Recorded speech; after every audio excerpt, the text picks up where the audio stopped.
तो आज हम श्रीमद् भागवतम के तीसरे स्कंद के 32वें अध्याय के श्लोक संख्या 3 को पढ़ रहे हैं। तो भगवान माता देवहूति को बताते हैं कि किस प्रकार से व्यक्ति इंद्र तृप्ति के प्रति अत्यधिक आसक्त होने के कारण वो भक्ति से विहीन तो होते हैं और वो अनेक अनेक प्रकार के यज्ञ करते हैं देवों एवं पितरों को प्रसन्न करने के लिए, और बड़े बड़े व्रत भी करते हैं। उद्देश्य यही है, इंद्र तृप्ति, भोग विलास, आनंद, इस भौतिक जगत में आनंद प्राप्त करने के लिए, और कृष्ण भावनामृत भक्ति में रुचि नहीं लेते। और फिर ऐसे भौतिकतावादी व्यक्ति इंद्रिय तृप्ति से आकृष्ट होकर एवं अपने पितरों एवं देवताओं के प्रति भक्ति भाव रखकर चंद्रलोक को जा सकते हैं। तो यह रास्ता बताया, बड़ा यंत्र की जरूरत नहीं है, बड़ा रॉकेट की जरूरत नहीं है, ऐसे भी जा सकता है। और गारंटी है, क्योंकि चंद्रलोक पहुंचना आसान नहीं है, कठिन है। लेकिन कैसे कर सकते हैं? देवताओं को प्रसन्न कर सकते हैं, पितरों को, इस प्रकार से। तो ऐसे करने से वे जा सकते हैं, और वहां पे क्या, सोमरस का पान करते करते हैं और फिर से इसी लोक में लौट। ये चक्कर है, रह नहीं सकते, उनको वापस आना पड़ता है। बस इसकी भगवत गीता में बताया गया, पुनरावर्तिनो, जितने भी लोग हैं ब्रह्मा लोक से, सबसे ऊंचा लोक है इस भौतिक जगत में, सबसे ऊंचा लोक कौन था? ब्रह्मा। स्वा ब्रह्म भुवनाल लोका पुनरावर्ति, पुनः वापस आना। इतना यज्ञ करो, तपस्या करो और पुण्य कमाओ, इसके लिए समाप्त हो जाने के लिए। जब पुण्य का कार्यक्रम खत्म हो जाते हैं तो वापस आना। क्योंकि ये पूरे जो जितने भी लोग हैं ऊपर से लेके नीचे, वे जो है वहां पे भी क्या है, जन्म मृत्यु, जैसे हमने कल चर्चा की थी। इस हालांकि शायद आयु ज्यादा है, हमारे 6 महीने स्वर्ग लोग, देवताओं के 12 घंटे, हम अंदाजा लगा सकते हैं। बहुत लंबी आयु, ऐसा लगता है कि मृत्यु है ही नहीं।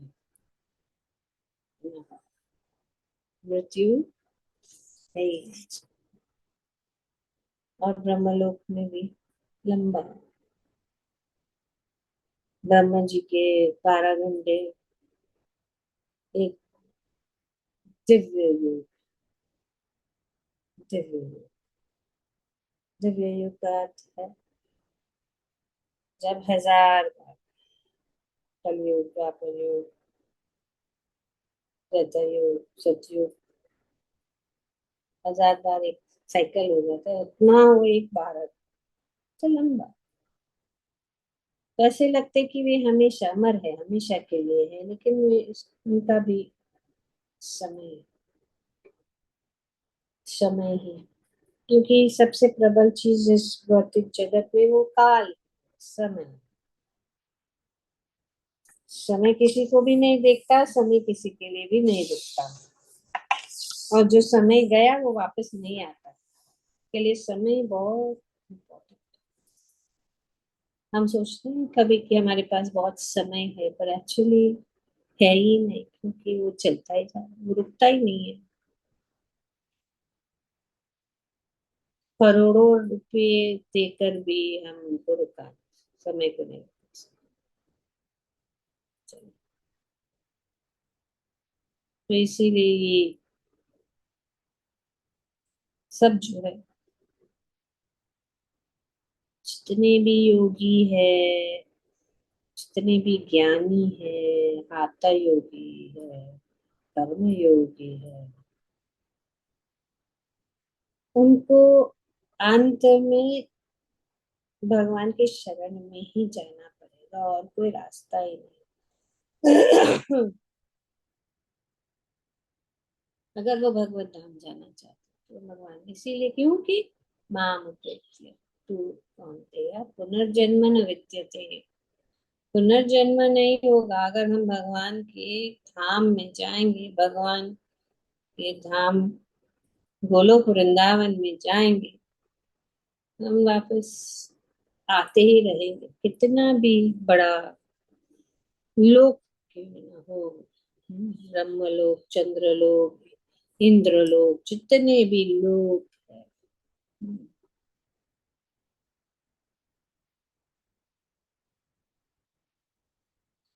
और अनेक अनेक विधियां है, अनेक अनेक अनुष्ठान है, अनेक अनेक यज्ञ है, अब सब उपनिषदों और शास्त्रों में बताया गया है।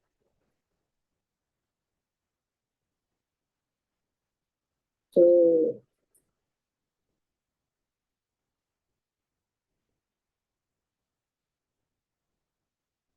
ये यज्ञ करने से हम ब्रह्म लोक तक जा सकते, अच्छी बात है ब्रह्म लोक जाना,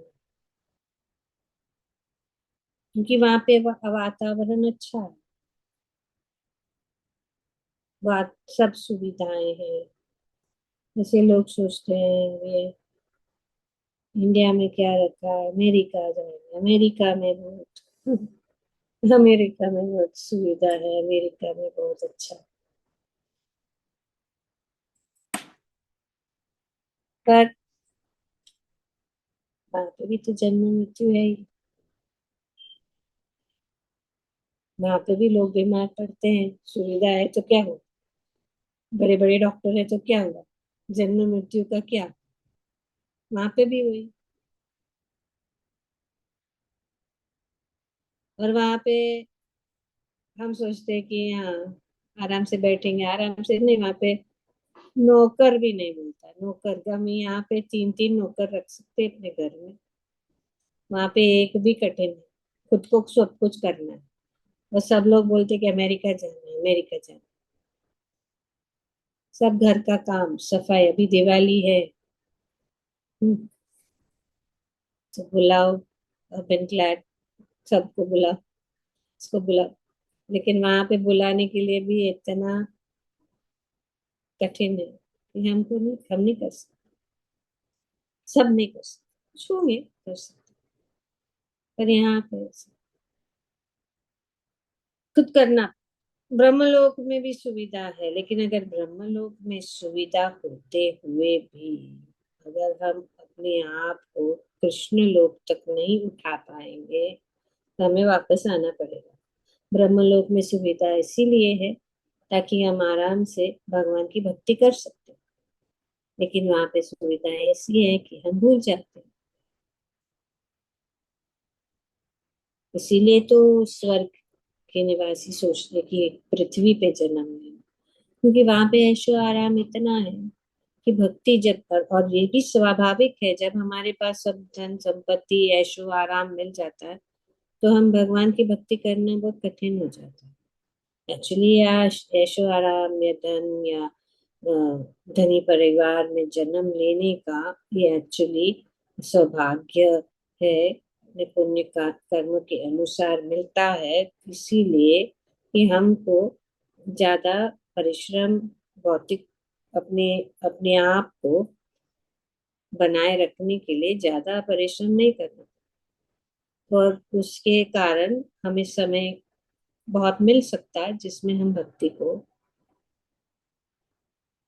पुनः जागरूक कर सकते हैं और सीधा भगवत धाम वापस जा सकते हैं। वापस ऊपर नीचे करना क्या जरूरी है।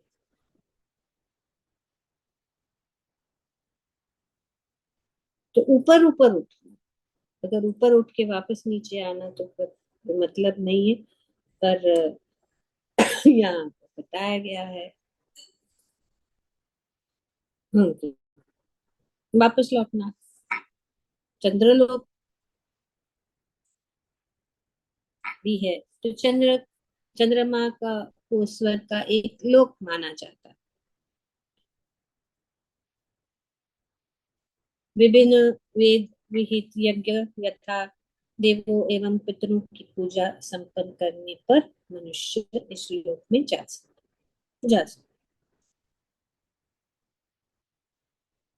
पर इस कलयुग में बहुत कठिन ये सब करना होगा। यज्ञ वगैरह, और आज ब्राह्मण भी शुद्ध नहीं है, कहाँ से करेंगे। अगर शिक्षा भी हो तो कैसे होगा।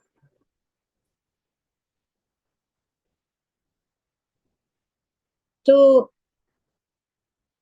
किंतु कोई यहाँ अधिक काल तक नहीं रह पाता, तो वहां पे भी नहीं रह पाता। देवताओं की गणना के अनुसार चंद्रमा पर जीवन की अवधि 10,000 वर्ष है। देवताओं की काल गणना में एक दिन 12 घंटे इस लोक के 6 मास के बराबर, 6 महीने के बराबर।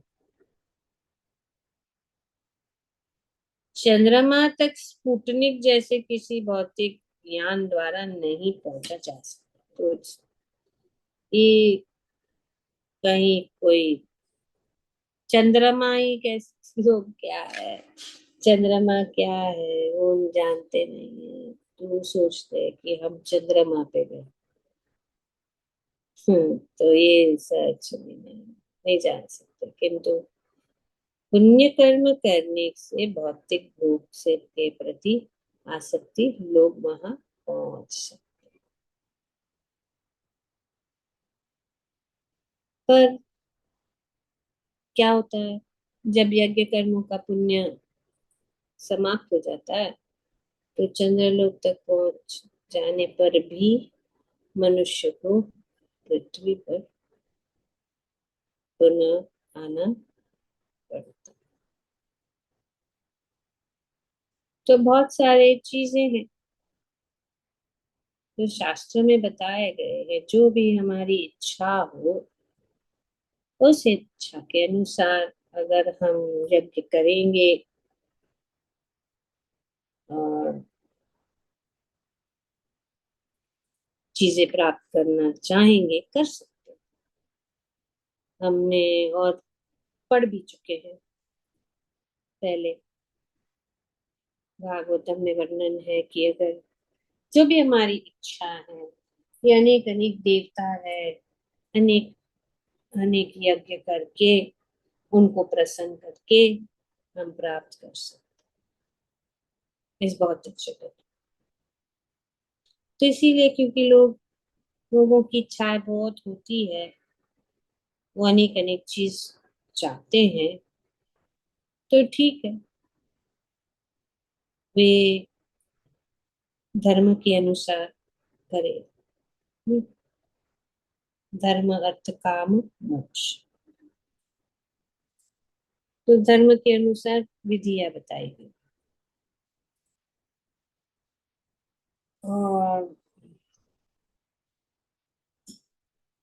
इस विधियों को करने से क्या होगा, जो भी हमारी इच्छा है वो हम प्राप्त कर सकते। तो श्रीमद् भागवतम में बताया गया है कि जो व्यक्ति निर्विशेष ब्रह्म ज्योति तेज में लीन होने की कामना करता है, उसे वेदों के स्वामी भगवान ब्रह्म या विद्वान पुरोहित बृहस्पति की पूजा करनी चाहिए। जो ये विधियां बताई गई बहुत सारी है, हम जानेंगे अगर किसी का कोई कामना है तो। कर सकते, बस भगवान कहते हैं अकाम सर्व काम। अगर कोई कामना है या न का है, हम लोगों को कहीं जाने की जरूरत नहीं है। हमें सिर्फ भगवान की ही पूजा करनी चाहिए। पर हमारे हमें जानना है कि ये भागवत दूसरे स्कंद में हम पढ़ चुके हैं, उसमें वर्णन किया। जो प्रबल काम वासना का इच्छुक है, उसे स्वर्ग के राजा इंद्र की पूजा करनी चाहिए। जो अच्छी संतान का इच्छुक है, तो ऐसे प्रजापतियों की पूजा करनी चाहिए। जो सौभाग्य का आकांक्षी है, उसे भौतिक जगत की अधिष्ठिका दुर्गा देवी की पूजा करनी चाहिए। जो अत्यंत शक्तिशाली बनना चाहे, उसे अग्नि, और जो केवल धन की इच्छा करता है, उसे वसुओं की पूजा करनी चाहिए। यदि कोई महान वीर बनना चाहता है, तो उसे शिव जी के रुद्र अवतारों की पूजा करनी चाहिए। जो प्रचुर अन्न की चाहता है, तो उसे अदिति की पूजा करनी चाहिए। जो स्वर्ग लोक की कामना करे, उसे अदिति के पुत्रों की पूजा करनी चाहिए। जो व्यक्ति संसारी राज्य चाहता है, उसे विश्वदेव की, और जो जनता के लोकप्रियता का इच्छुक है, उसे संध्या देव की पूजा करनी चाहिए। दो जो दीर्घ आयु की कामना करता है, उसे अश्विनी कुमार की, और जो पुष्ट शरीर चाहे, उसे पृथ्वी की पूजा करनी चाहिए। जो अपनी नौकरी पद के स्थायित्व का की कामना करता है, उसे क्षितिज तथा पृथ्वी दोनों की सम्मिलित पूजा करनी चाहिए। जो सुंदर बनना चाहता है, उसे गंधर्व लोक के निवासियों की पूजा करनी चाहिए। जो सुंदर पत्नी चाहता है, वो उसे उसे उपा उस पास राहु अप्सराओं तथा स्वर्ग के उर, उर्वशी अप्सराओं की पूजा करनी चाहिए। तो अप्सरा उर्वशी जो अन्यों पर शासन करना चाहता है, उससे ब्रह्मांड के प्रमुख भगवान ब्रह्मा जी की पूजा करनी चाहिए। जो स्थायी कीर्ति का इच्छुक है, उसे भगवान की पूजा करनी चाहिए। तथा जो अच्छी अच्छी वे बैंक बैलेंस, अच्छा इसमें बैंक बैलेंस किसको नहीं चाहिए। जो बैंक बैलेंस चाहता है, उसे वरुण देव की पूजा करनी चाहिए। और यदि कोई अच्छा वैवाहिक संबंध चाहता है, तो उसे शिव जी की पत्नी सती देवी उमा की पूजा करनी चाहिए। इस प्रकार से अनेक अनेक जो देवता है, उनको पूजा करने से हमारी कामनाएं पूर्ण हो जाएगी। लेकिन भगवान कहते अकाम सर्व कामो वा मोक्ष कामो दारति तीव्रेण भक्ति योगेन यजते पुरुषं परम। जिस व्यक्ति की बुद्धि व्यापक है। वह चाहे सकाम हो या निष्काम, अथवा मुक्ति का इच्छुक हो, उसे चाहिए कि सभी प्रकार से परम पूर्ण भगवान की ही पूजा करे। तो सेफ भगवान की पूजा, अरे कुछ भी इच्छा है, जैसे हम बता चुके हैं पहले भी कि सिर्फ भगवान की पूजा करनी चाहिए और किसी की नहीं, क्योंकि अगर वो असफल भी रहे तो हम फिर से भक्ति करके इस मार्ग पे ही रहेंगे, भक्ति के मार्ग पे ही रहेंगे, चाहे इस जीवन में नहीं सफल हो, लेकिन वो खोएगा नहीं, हमेशा हमारे साथ रहेगा। लेकिन जो भी वरदान और जो भी हम प्राप्त देवताओं से प्राप्त करते हैं, वो हमेशा के लिए नहीं है, वो नष्ट हो जाते हैं समय पर, क्योंकि भक्ति शाश्वत है, हमेशा के लिए है, भगवान हमेशा के लिए है। तो जो कुछ भी भगवान के साथ संबंधित चीजें हैं, उसे हमें नहीं त्यागना है, और जो कुछ भी है भगवान के साथ संबंधित चीजें हैं वो हमेशा के लिए है। उदाहरण है ध्रुव महाराज। ध्रुव महाराज की भौतिक कामना थी, है ना। तो नारद मुनि ने उनको यही कहा कि तुम भगवान कृष्ण की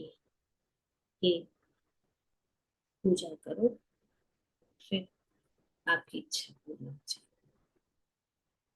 तो भगवान की पूजा करने से, चाहे हमारे काम इच्छा भी है, हम चाहते हैं, हमारे अंदर कामनाएं हैं, भगवान की इच्छा, भगवान की पूजा करने से सब हमारी इच्छा जो पूर्ण हो जाती है, और हम भगवत भक्ति प्राप्त कर सकते हैं और भगवत धाम वापस जा सकते हैं। तो हम ऊपर नीचे इस सभी भुवनों में, सभी जो लोकों में घूमते रहेंगे और जन्म मृत्यु की जो इस चक्कर से बाहर नहीं निकल पाए। तो इसीलिए कोई भी कामना हो तो भगवान की ही, हमें भगवान को प्रार्थना करना चाहिए, भगवान को कहना चाहिए हमें ऐसा चाहिए वैसा, भगवान हमारी सुनते हैं और हमारी सब कामनाएं पूर्ण हो जाए।